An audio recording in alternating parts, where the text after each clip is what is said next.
सबके जुबान पर एक ही बात थी कि हमें जल्दी पहुंचा दो।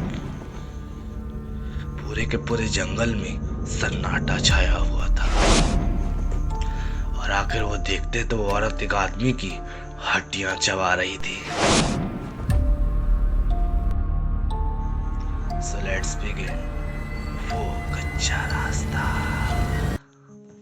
तो आज की ज्यादा खौफनाक और हैरान कर देने वाली कहानी इस मध्य प्रदेश सिहोरा के रहने वाले सुधीर की आप बीती है।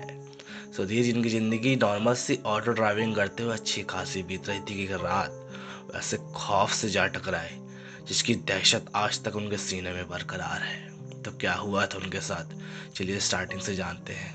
सुधीर जिनकी लाइफ अच्छी खासी चल रही थी, उनकी फैमिली भी अच्छी खासी थी और ऑटो ड्राइविंग करके घर भी अच्छा खासा चल रहा था। सुधीर ने कभी नशे को हाथ नहीं लगाया था क्योंकि वो अपनी फैमिली और अपने बच्चों से बहुत ही प्यार करते थे।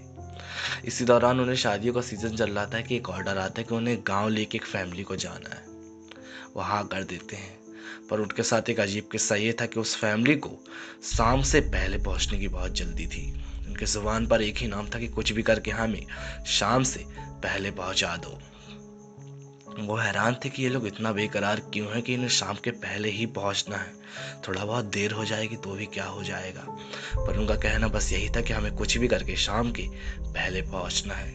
आखिरकार सुधीर ने 9 बजे ऑटो उनके घर के बाहर लगा दी। सब कुछ सही चल रहा था, फैमिली तैयार होने में बिजी थी। तभी उनके घर वालों के मुंह से ये सुनते हैं कि कुछ भी करो जल्दी तैयार हो, हमें करीब 5 बजे से पहले वहां से पहुंचना है वरना दिक्कत हो जाएगी। सुधीर बहुत ही हैरान थे कि आखिर ऐसा क्या है जिसकी वजह से ये लोग इतना जल्दबाजी कर रहे हैं कि हमें शाम के पहले ही पहुंचना है।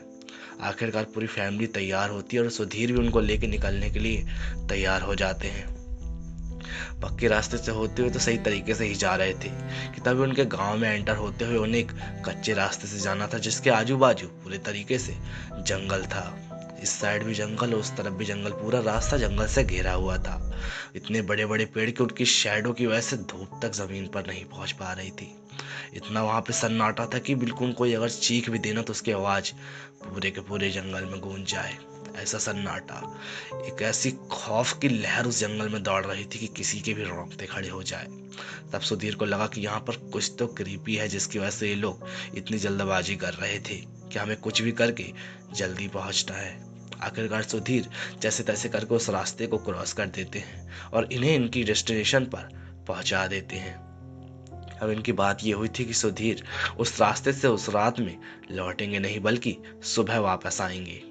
पर उसी दौरान उन्हें कॉल आता है जिसकी वजह से उन्हें वापस आना था। एक नया ऑर्डर मिला था, इसकी वजह से वो लोग उन्हें काफ़ी मनाते हैं जिसके साथ सुधीर गए थे। वो लोग मना करते हैं कि आज मत जाइए, कल सुबह चले जाइएगा वरना आपको आज दिक्कत हो जाएगी। पर सुधीर जो थी इन सब बातों में उतना बिलीव नहीं करते थे, इसलिए आखिरकार वो अपनी ऑटो लेकर वहां से निकल जाते हैं। टाइम था करीब रात के 7:30 बजे का। सब कुछ नॉर्मल चल रहा था, उनके गांव से निकलते हैं सब कुछ सही था। जहां तक घर थे वहां पे लाइटिंग अच्छी खासी थी, खम्भे लगे थे, लाइट की रोशनी पूरे रास्ते पे पड़ रही थी। सुधीर को बिल्कुल भी हिचकिचाहट नहीं थी कि निकल जाऊंगा यार, कोई बड़ी बात नहीं है। और इतनी बड़ी बड़ी लाइट्स ऑटो में आखिर किस लिए लगी हैं, कुछ होगा तो दिखेगा तो सही। सब कुछ सही चल रहा था। आखिरकार सुधीर उस जंगल के रास्ते पे पहुंचते जिस रास्ते से होकर उन्हें वहां से लेकर आए थे। सब कुछ नॉर्मल चल रहा था। इसी दौरान उन्हें अपने ऑटो के सामने एक काली बिल्ली बैठी हुई दिखाई देती है जिसे देखकर वो काफी अजीब तरीके से रिएक्ट करते हैं क्योंकि अभी तक तो यहाँ पर ऐसा कुछ था नहीं। तो उसके बाजू से ऑटो निकालने की ट्राई करते हैं। वो बिल्ली जानबूझकर उनके ऑटो के टायर के सामने आके घुस जाती है जिसकी वजह से ऑटो उनकी बहक जाती है और गिरते गिरते बचते हैं। पूरी की पूरी ऑटो पलटते पलटते रह जाती है। तभी वो अचानक ऑटो रोक लेते हैं और ऑटो संभल जाती है। वो उतर कर देखते हैं तो वो बिल्ली वहां पर नहीं थी। ना ही उस बिल्ली का एक्सीडेंट हुआ था और ना ही वहां आसपास वो बिल्ली कहीं दिखाई दे रही थी। उन्हें इस बात की चिंता नहीं थी कि बिल्ली मर गई या जिंदा है, उन्हें इस बात की चिंता थी कि उनकी ऑटो पलटते पलटते बची थी। सब कुछ नॉर्मल ही था, उनकी सांसें बहुत भर चुकी थी, इतनी ज्यादा दहशत भर चुकी थी। सब कुछ नॉर्मल था। तभी उन्हें दूर के एक पेड़ में कोई बैठा हुआ दिखाई देता है।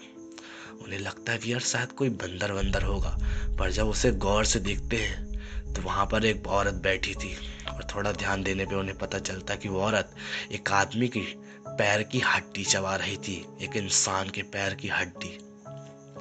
और वो औरत जब उन्हें पलट कर देखती है तो उस औरत का फेस इतना भयानक था कि सुधीर के पैर कांप जाते हैं। वो 2 सेकंड के लिए वहीं पे जमकर खड़े हो जाते हैं। उन्हें कुछ समझ नहीं आ रहा था कि ये इंसान है, औरत है, प्रेत है, क्या है। आखिरकार वो अपनी ऑटो पे वापस आते हैं और जैसे तैसे जल्दबाजी में ऑटो चालू करते हैं। पीछे पलटकर देखने की उनकी हिम्मत नहीं हो रही थी, पर फिर भी वो पीछे पलटकर देखते हैं। और जब वो पीछे पलटकर देखते हैं तो जैसे एक छिपकली दीवार से नीचे उतरती है ना दीवार पे, वैसे उस पेड़ पे वो अपने हाथ और पैरों से नीचे उतर रही थी। उनकी दहशत की कोई लिमिट नहीं थी कि कितनी जल्दी ऑटो चालू हो रहा हो यहाँ से निकले। जैसे तैसे करके वो ऑटो चालू करते हैं और भगाते हैं अच्छी तेज। उनकी पलट के देखने की हिम्मत नहीं थी, पर फिर भी वो पलट कर देखते हैं तो वो औरत उनके पीछे ही अपने हाथ और पैरों के बल चलते हुए आ रही थी। सुधीर की दहशत का कोई भी ठिकाना नहीं था। जैसे तैसे करके ऑटो भगाते हैं, वो औरत भी उनके पीछे अपने हाथ और पैरों के बल दौड़ रही थी। उनकी दहशत बढ़ती ही जा रही थी, बढ़ती ही जा रही थी। जैसे तैसे करके भगाते हैं रास्ते से होते हुए, इतनी तेज ऑटो भगाते, इतनी तेज ऑटो भगाते जिसकी कोई लिमिट नहीं थी।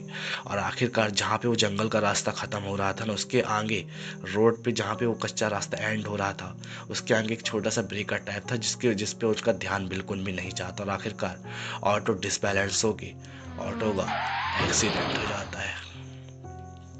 जिसके बाद कुछ लोग उनके फ़ोन पे फ़ोन आता हुआ देखते हैं सुबह के टाइम पे, तो उन्हें बताते हैं कि तुम्हारे जो घर वाले इनका एक्सीडेंट हो चुका है, इस हॉस्पिटल में इन्हें भर्ती करवाया गया है।